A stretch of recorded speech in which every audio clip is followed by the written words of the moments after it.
स्वागत बा आप सभी के आज के वीडियो में। आज के ये स्पेशल रिपोर्ट बा भोजपुरी के दबंग सुपरस्टार खेसारी लाल यादव के ओर से।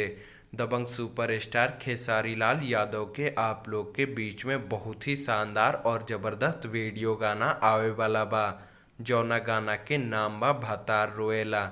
ये गाना के वीडियो के first look poster social media के माध्यम से रिलीज कर देहल गइल बा, जौना के आप लोग स्क्रीन पर देख सकतनी। ई गाना के ऑडियो के वेब म्यूजिक भोजपुरी के ऑफिशियल यूट्यूब चैनल से रिलीज कइल गई रहे, जौना के भोजपुरिया दर्शक लोग खूब पसंद कर रहल बा। और ई गाना के वीडियो के लेके आप लोग खातिर बहुत बड़का खुशखबरी बा। आप लोग के बता दी कि ई गाना के वीडियो के रिलीज डेट और टाइम कंफर्म हो गइल बा। ई गाना के गौले बाड़े दबंग सुपरस्टार खेसारी लाल यादव जी और ई गाना के लिखले बाड़े अजीत हलचल जी और ई गाना के संगीत से सजैले बाड़े शंकर सिंह जी।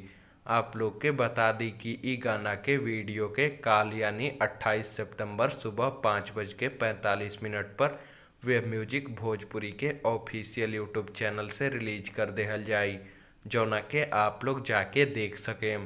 तो आज के ई वीडियो में बस इतना ही। उम्मीद बाकी वीडियो आप लोग के पसंद आयल होई।